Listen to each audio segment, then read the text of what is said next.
देहं च रूपं परमं अनित्यं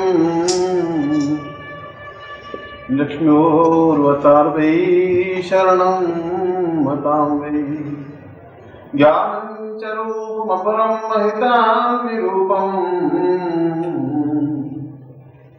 चिन्त्यं कुबेरपरितां मम देहपात्रम्।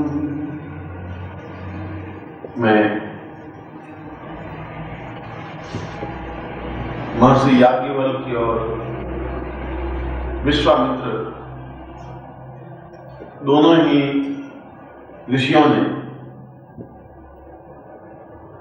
सम्मिलित साधना करके एक महत्वपूर्ण तथ्य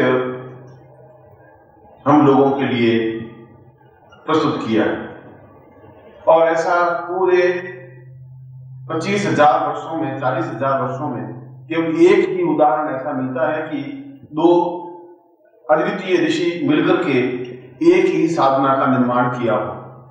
अलग अलग ऋषियों ने अलग अलग साधनाएं तो दी और उन साधनाओं के माध्यम से उन्होंने सफलताएं भी पाई और जीवन में उन्होंने अद्वितीय कार्य, यश, सम्मान, प्रसिद्धि, श्रेष्ठता और पूर्णता प्राप्त की। परंतु यह एकमात्र ऐसी साधना है जो याज्ञवल्क्य और विश्वामित्र दोनों ने मिलकर के इस साधना की रचना की, इसके मंत्र की रचना की और अपने आप में इस साधना को, इस मंत्र को तेजस्वी और प्रभावयुक्त बना दिया। इस श्लोक में याज्ञवल्क्य ने बहुत सुंदर तथ्य अपने सामने रखे हैं। उसने 4 बातों पर विशेष ध्यान दिया है। उनका जीवन का तात्पर्य यह नहीं है कि हम जीवित रहें। जीवित रहने को जीवन नहीं कहते हैं।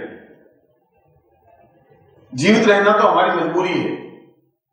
मृत्यु हमारे पास आई नहीं है इसलिए हम जीवित हैं। जीवित रहना और जीवित रहना अपने आप में कोई श्रेष्ठतम कार्य नहीं है।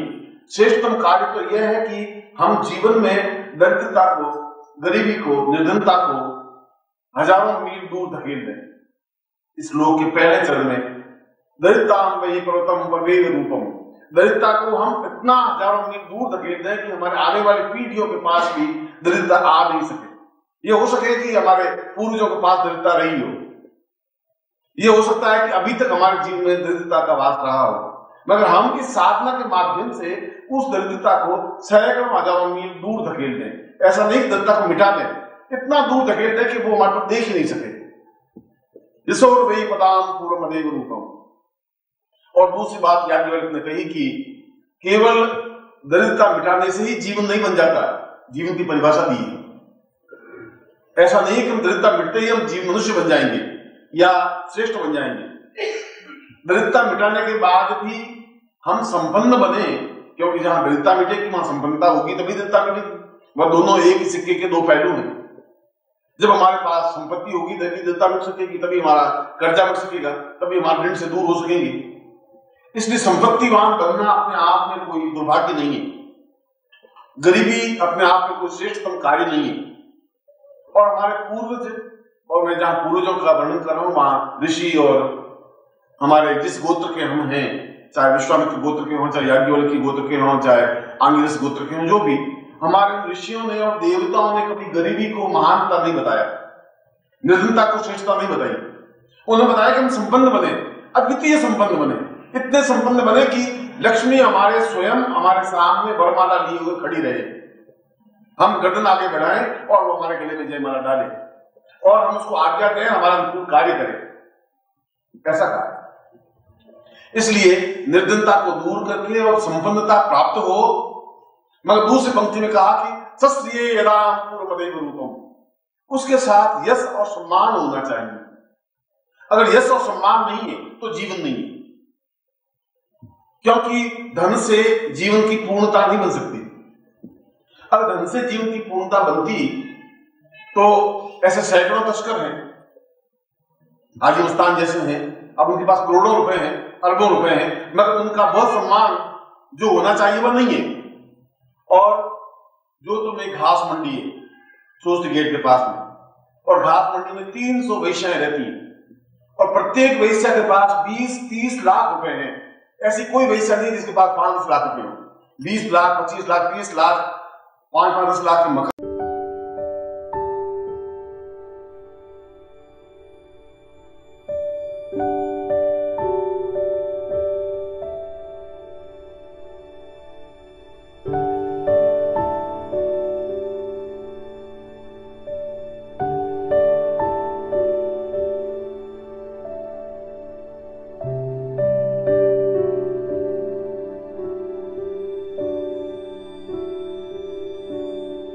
है मगर व्यक्ति चलते हुए कहते साली रंडी का मकान।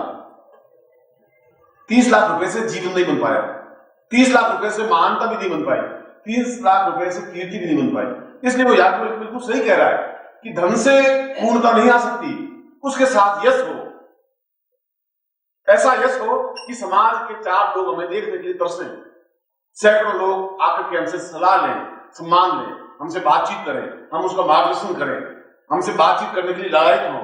यदि हम किसी के घर जाएं तो अपना सौभाग्य समझे, यश तो वह कहलाता है। इसलिए पैसे से यश प्राप्त नहीं हो सकता है। अगर पैसे से यश प्राप्त होता तो उन सारी रंडियों के नाम हम लोगों को मालूम होते। हम तो रंडी कहते हैं, आप लोग भी ऐसी गाली देते हैं और रंडी अपने आप में गाली है। तो पैसे से सम्मान नहीं मिल पाया। इसलिए धन भी हो मगर यश और सम्मान भी हो। कई ऐसे भी हैं जिनके पास धन तो है, व्यापारी भी है। अगर आप दिल्ली जाएं, दिल्ली के चांदनी चौक में जाएं तो चांदनी चौक में छोटे छोटे जो लेकर के बैठे हैं 5-5 फुट की दुकानें, वो दुकानें भी कम से कम 5 लाख की पकड़ी देंगे तो दुकान मिलेगी। और उसमें सामान पड़ा होगा, 10 लाख का सामान पड़ा होगा, 15 लाख के मालिक होंगे। उनका नाम तो उसके पड़ोसी को मालूम नहीं। उनको पूछेंगे किशन लाल जी कहाँ है, किशन लाल दुकान, यहाँ एक किराने की दुकान है, किशन लाल में तो नहीं जानता। और दूसरी तीसरी दुकान पे किराना किशन लाल जी रहते। तो उस पैसे से सम्मान नहीं मिल पाया। सम्मान एक अलग चीज है, पैसा एक अलग चीज। पैसा समाज में हमारी प्रभुता बने, प्रभुत्व बने, श्रेष्ठता बने। और वो तब बन सकता है जब हमारे पास कोई स्पेशलिटी हो, कोई विशेषता हो, अद्वितीयता हो। वो धन के साथ अद्वितीयता प्राप्त हो। इसलिए उस कुबेर साधना को उन दोनों ऋषियों ने इसलिए साधना को महत्व दिया कि इसके माध्यम से अक्षयता प्राप्त हो, कोई चीज कमी रहे ही नहीं, न्यूनतम नहीं रहे, क्षय नहीं रहे। इसलिए इस कुबेर साधना के महत्व को उन्होंने स्पष्ट किया कि धन दरिद्रता को हम हजारों मील दूर धकेल सके और संपन्नता लक्ष्मी हमारे गले में वरमाला पहनाने के लिए आतुर हो, मगर साथ ही साथ हम अद्वितीय यश और सम्मान के सहयोगी बने। और तीसरी पंक्ति में याज्ञवल्क्य ने कहा सस्यैः सां पूर्वमेव चिंतम्, हम श्रेयता तो प्राप्त करें मगर पूर्ण स्वास्थ्य उन्नति के साथ साथ उस धन का सुख का उपयोग भी करें। यश तो तुम्हारे पास बहुत है कि आप बहुत महान हैं, आप बहुत महान हैं, समाज में सम्मान मिल भी गया और 10 लाख रुपए भी हैं, मगर आप पलंग पे पड़े हुए हैं, टसके कर रहे हैं और टट्टी भी उस पलंग पे जा रहे हैं, पेशाब करने के उठे। अब वो पैसा तुम्हारे क्या काम आएगा, सम्मान क्या काम आएगा। वो बेचारा याज्ञवल्क्य कह रहा है कि केवल पैसे से सम्मान से ही नहीं, तुम्हारा स्वास्थ्य भी उत्तम हो, अद्वितीय हो, तुम्हारे चेहरे पर प्रभाव हो, तेज हो, जहां जा सको, खा सको, पी सको, समाज में और देश में जो सुख सौभाग्य है, यश और सम्मान, उसको प्राप्त कर सको। मेरी इच्छा तो है कि मैं गंगोत्री जाऊं, हरिद्वार के आगे गंगोत्री जाके देखूं। और डॉक्टर कहे नहीं, आप पहाड़ों पर चढ़ेंगे तो हार्ट अटैक की संभावना है, आप वहां नहीं जा सकते। कार भी है मगर डॉक्टर कह रहा है तुम जाओगे हार्ट अटैक हो जाएगा, तुम नहीं जा सकते।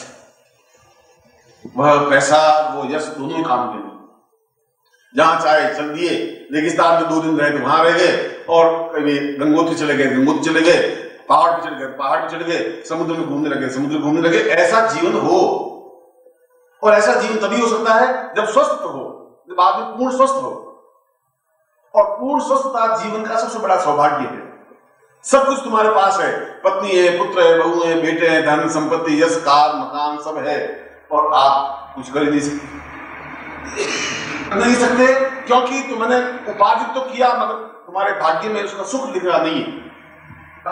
ये यश भी हो तुम्हारे पास, सम्मान भी हो, पैसा हो, तो स्वस्थता नहीं है तो बेकार। और चौथी बात उन्होंने कही कि ये सब कुछ होने के साथ साथ हमारा जीवन पूर्णतः आध्यात्मिक भी हो, ये सब लगाया है। हमारे भौतिक तो हो ही,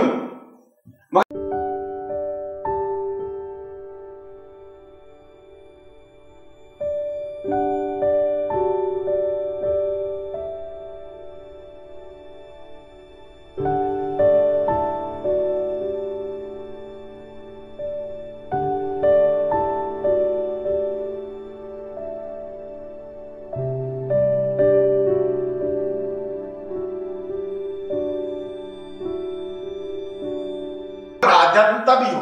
आध्यात्मिकता नहीं है तो फिर पशु है, क्योंकि उस पशु में और उस मनुष्य में कुछ अंतर नहीं है। आपने तो शायद अमेरिका वगैरह गए नहीं, देखा नहीं, पर मैंने उस अमेरिका की लाइफ को 15-20 बार गया हूं, अमेरिका की लाइफ को देखा है। आप जिस कमरे में रहते हैं, आपका अच्छी से अच्छी कोठी होगी, मैं मानता हूं हो सकती है, आपकी कोठी से अच्छी कोठियां, कमरे वहां के लोगों के कुत्तों के लिए बनाई जाती है। पिंपीर, पुल्लूर, चिल्ली, वो जो होती हैं छोटे छोटे इतने टुकड़े कुत्तों के, वो गोदी में लिए घूमती रहती है। कहीं जाओ और उस कुत्ते के बचाव के लिए पति को गोली मार दी कि तुम साले बहुत गाली देते हो कुत्ते को, उसको गोली मार दी। कुत्ते को कुछ नहीं करना चाहिए। अब तुम कल्पना करो कि ऐसे व्यक्ति पैसे वाले तो हैं, मगर आध्यात्मिकता नहीं उनमें, भौतिकता ही है। इसलिए उन पशु में और उसमें कुछ अंतर नहीं। इसलिए हमारे जीवन में साधना का जीवन हो, आध्यात्मिक का जीवन हो, धर्म हो, हम जीवन में तीर्थ यात्राएं करें, हम प्रकृति को देखें, हम गुरु की सेवा कर सकें, 1 दिन 2-4 दिन गुरु के चरणों में बैठ सकें, परमात्मा की पूजन कर सकें, शिवरात्रि पर भगवान शिव के दर्शन कर सकें और अपने जीवन में आर्थिक लाभ उठाते हुए, सुख सौभाग्य उठाते हुए प्रभु के चरणों में अपने आप को लीन करते। अगर ऐसा है तो इसको अक्षय जीवन कहा जाता है और जीवन को पात्र कहते हैं। पात्र का मतलब कोई थाली लोटा नहीं, ये शरीर खुद अपने आप में पात्र है, ये अपने आप में अक्षय बने, इसको अक्षय पात्र साधना कहते हैं। और अक्षय तब बनता है जब ये चारों तथ्य उसमें शामिल हो। और यदि आप आंख बंद करके देखेंगे तो चारों में आपके पास चारों चीजें नहीं, 3 है, 1 आध नहीं होगी। धन होगा तो स्वास्थ्य नहीं होगा, स्वास्थ्य अगर बहुत मजबूत अट्टे कट्टे हैं तो कर्जा है ऊपर, वो है तो साधना को जो जीवन चिंतन करना चाहिए वो नहीं। कोई को न्यूनता है, इसलिए अक्षयता प्राप्त होनी चाहिए। क्योंकि जीवन में पैसा हो, सुख हो, सौभाग्य हो, ऐश्वर्य हो, स्वस्थता हो, निरोगता हो, गुरुचरणों की सामीप्यता हो और जीवन में अत्यंत आनंद और तृप्ति हो। ऐसा जीवन में आनंद और तृप्ति सौभाग्य से प्राप्त हो सकती है और सौभाग्य साधक स्वयं अपना बनाता है, क्योंकि प्रभु तो केवल भाग्य लिख के भेजता है। विधाता ने तुम्हारा भाग्य लिखा है, सौभाग्य नहीं लिखा है। उस भाग्य को तुम दुर्भाग्य या सौभाग्य में बदल सकते हो। आज मान लो तुम्हारा भाग्य तो बहुत अच्छा है, विधाता ने जो कुछ भी लिखा लिख दिया, और तुम आज किसी को खोपड़ी में लाठी मारो, ये तुम्हारा भाग्य दुर्भाग्य में बदल गया, जेल चले जाओ। अब तुमने कहा कि भगवान ने मुझे जेल भेज दिया। भगवान ने तो नहीं भेजा था, भगवान ने तो भाग्य लिखा था, तुमने उसको दुर्भाग्य में बदल दिया। और दुर्भाग्य में बदल सकते हो तो सौभाग्य में बदल सकते हो। जैसे तुम यहां आए, ये सौभाग्य, तुम नहीं भी आ सकते थे, कई लोग नहीं आ पाए। मेरे कई पूर्वज जो अभी गंगा जी गई नहीं, स्नानी की गंगा जी नहीं, 300 किलोमीटर दूर, 500 किलोमीटर नहीं जा पाए। जिंदगी पूरी यहाँ कमाते रहे और नहीं गए, बच्चों को इकट्ठा करते रहे, बच्चों को इकट्ठा करते रहे, कमाते रहे, बच्चों को इकट्ठे रहे। तो मैं पूछता हूं कि तुमने कितना इकट्ठा किया? तो वो सिमाली यहाँ के हैं, वो कहते हैं साहब 30,000 रुपए मेरे पास, और वो फटी हुई धोती जो 5 साल पहले किसी ने दे दी वो पहने हुए बैठे। तुम धोती तो पैसे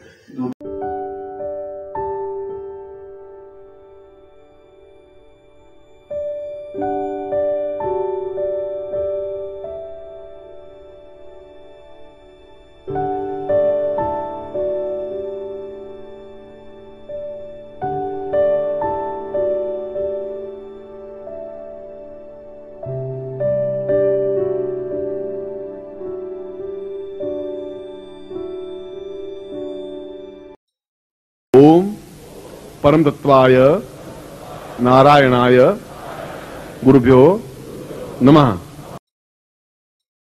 ओम ह्रीं मम प्राण देह रोम प्रतिरोम चैतन्य जागृय ह्रीं ओम नमः।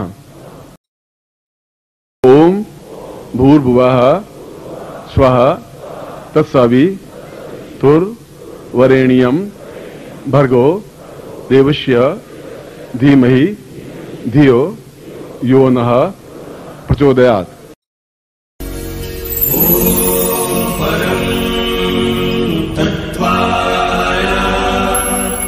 नारायणाय गुरुभ्यो